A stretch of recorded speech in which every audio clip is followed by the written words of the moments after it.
Welkom, welkom. Ek gaan net gou 2 aardappels rasper, dan wys ek julle wat doen ek.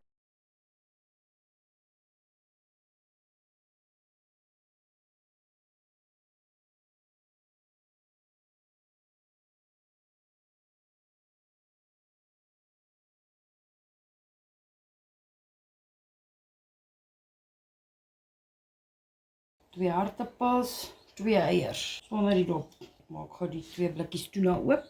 Dan gooi jy jou 2 blikkies tuna in. Ek het die water afgedrein. Klein bietjie sweet paprika.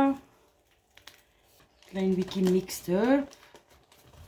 En 'n klein bietjie parsley. Dis letterlik net halwe teelepeltjies. Bietjie sout na smaak, peper na smaak en 'n koppie meel. Ek het 2 koppies meel in.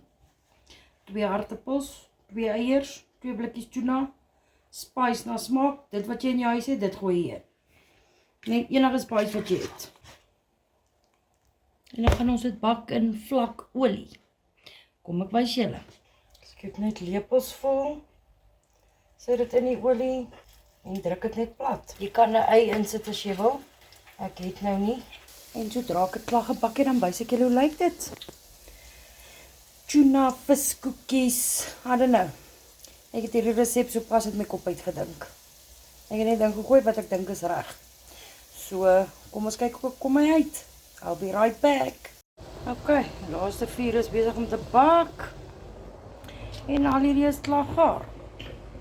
Maar dit is hoe my tuna koekies lyk. Gaan probeer my resep, gooi by net wat jy wil, maak die resep jou eie. Mag julle 'n beautiful dag hê en be blessed. I love you all. Bye.